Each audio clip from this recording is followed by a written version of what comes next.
Hey,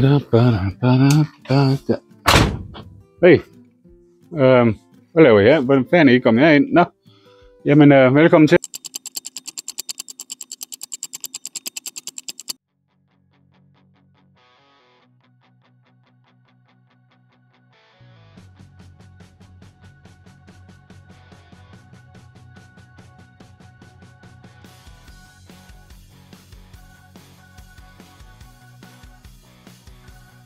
Fordi det her det er en metallak, så kan det ikke bare nøjes med lige at tørre af, før det skal males.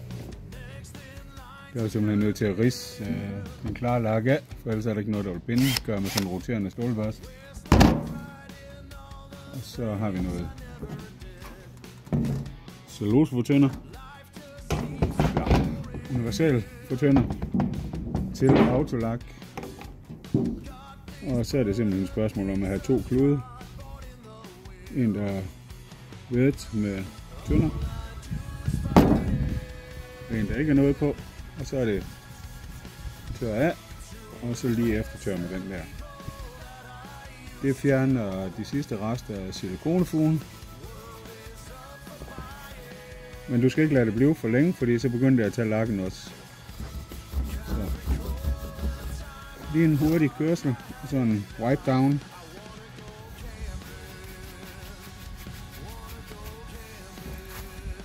Lige sådan, at man er sikker på, at alt silikone er væk. Og det kan se, at det begynder at smuldre lige med det samme, hvis der er noget. Der er lidt lige der. Så skal vi lige have væk. Sådan.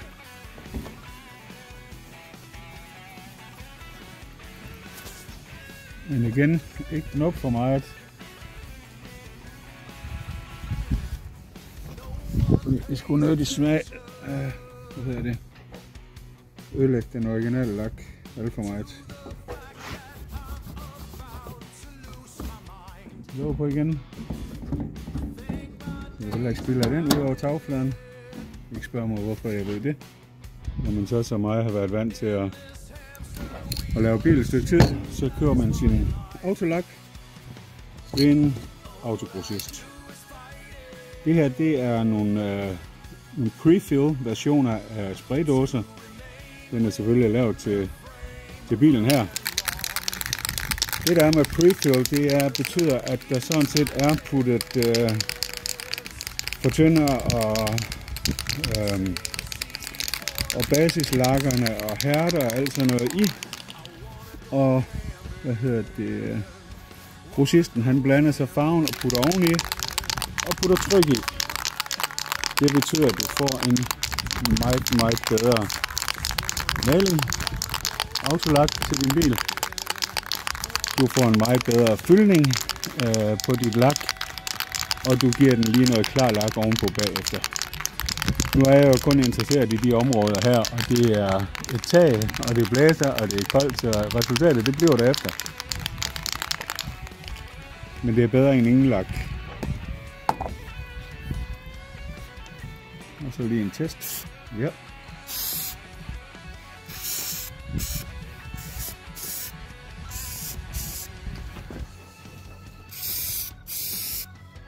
Det som gør forskellen på autolakken, det er selvfølgelig dækningsgraden, men også at dyserne er på. Dyserne er væsentligt anderledes end hvad du køber af billige. De her, de laver sådan et spredbillede på cirka sådan her henad, når den bliver holdt vandret. Nu lader vi den lige stå, mens jeg går ned og henter en varmepistol og lidt strøm. Og så får den et lag mere lige om lidt oven på det hele, og så får den klar lak lige om lidt også. Så får den som sagt lidt med varmepistolen, men på en god afstand, nok til lige at få den til at sætte sig.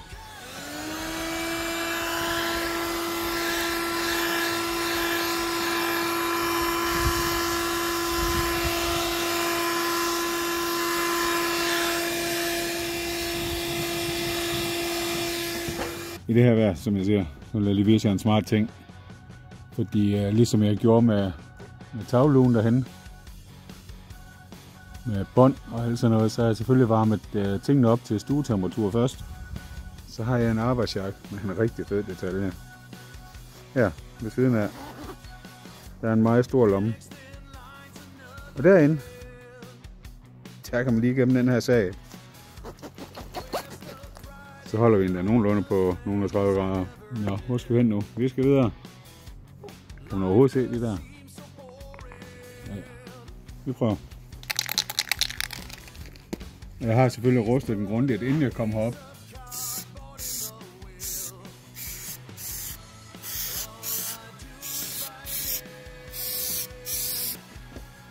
Så ind i jakken med den igen. Og igen, det her det er ikke nogen skønhedskonkurrence. Det skal holde rust væk. Det er det primære formål.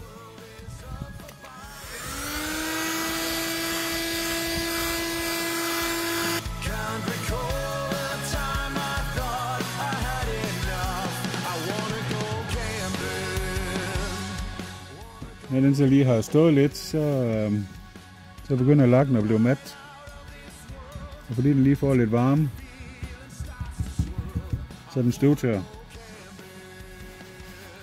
Og så går jeg ned og henter klar lak nu, får den rystet i gang. Og så får den lige lidt varme, inden jeg putter klar lakken på.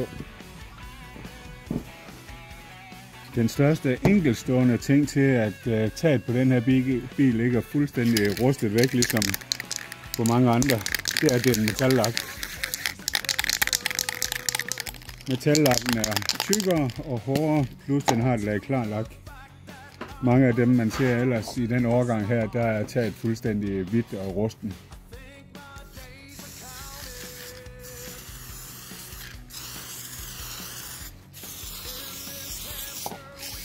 Og så er jeg fuldt ud klar over, at der vil sidde nogle autolakkerer derude og tænke, for fanden er en idiot. Helt ærligt, hvad er det for noget klampuk? Og de har ret. Det er klampuk.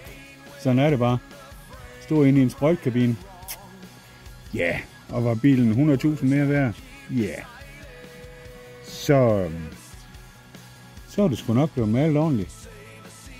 Men det der, det er nok til, at den ikke rådner op inden for de næste 10 år. Og så er bunden væk på den, inden det går hul det her tag igen.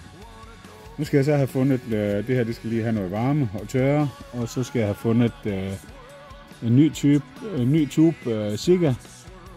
Og så har jeg sat nogle gummipropper i hullerne. De steder, hvor der skal gummipropper i. Og har fundet ud af de andre steder her. Der vil jeg bruge sådan nogle her til at sætte mit strøm igennem. Både til solceller, projektører og hvad der nu ellers måtte komme. Det er der flere årsager til. Dem her har jeg brugt i... de kommer fra Biltema, dem her, så det er nok ikke den bedste, men altså, de er bedre end de der hårde plastik, nogen du køber fra solcellefirmaerne. Dem har jeg ingen fidus til, og jeg synes, de sidder hævlede til. Dem her, dem kan du bolde ned igennem. De bliver skruet i med rustfri skruer. Og de klemmer sammen om gummi. Du vælger selvfølgelig den dimension, der passer til. Og så har jeg endnu til gode at se nogle af dem her blive utæt, efter de er sat ordentligt på. Så de kommer til at skal være. Jeg håber på, at jeg kan få dem til at dække lige, i hvert fald 2 af de der huller, der er i forvejen. Og som sagt, det bliver til solcellekabler. Dem skal vi have 2 ned af, og de tykke. Vi skal have strøm til projektører hen foran, der skal sidde oppe i lysbare. Vi skal have kabler op til noget security cams, sikkerhedskamera på siderne.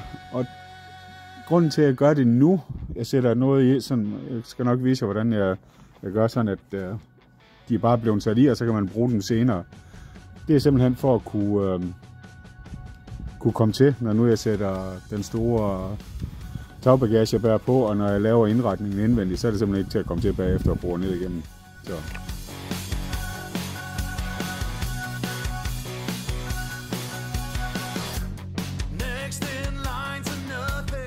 Så den har fået lidt Sika. Jeg håber på, det er der, jeg har lagt hullerne.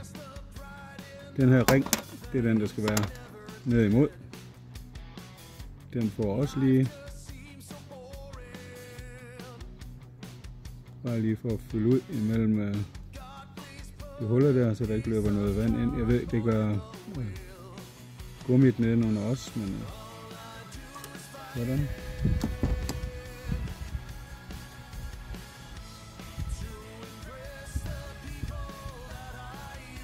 Sådan.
Og fuldstændig ligesom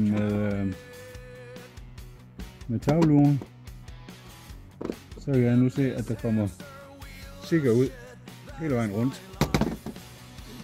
Og det kan jeg godt lide, fordi så tyder det på, at der har været lige præcis den mængde, der skulle til. Og så skal vi have noget af det igen. De her, de er lavet på forhånd. Det er toleddet gummi. Heroppe der er krympeflex, som er limet så meget sammen, at limen kommer ud, og kanten bukket rundt. Den så har vi så lige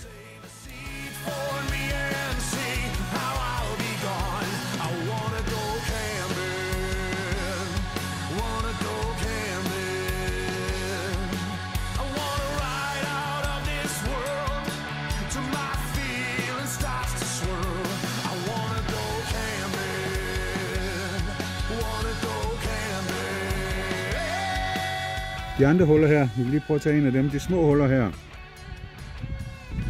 Der håber jeg, at de her de passer. Det er derfor, jeg har boret op til 6 mm. Og de her gummidutter, de er 6,5 indvendig diameter. Så det passer, når den bliver sat ned. Og så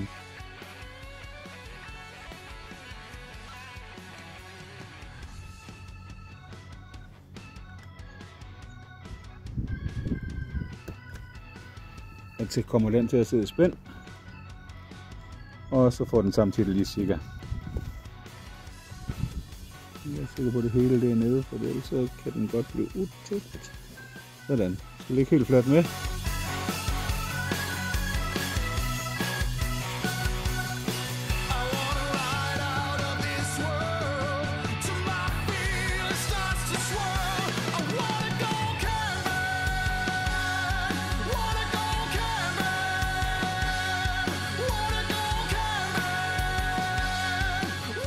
Så, sådan kom det til at se ud. 4 huller lukket der, 3 huller lukket der, fordi jeg tror altså, jeg er ved at blive lidt radikal.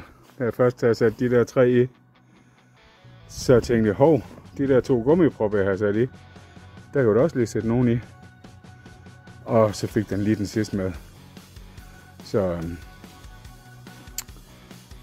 mangler jeg lige den her, som er bakkameraet. Den kan jeg se indenfra, at den er lidt utæt her ved gummipakningen. Så den skal vi lige have i morgen. Jeg gider simpelthen ikke mere i dag. Det er også ved at blive mørkt og koldt.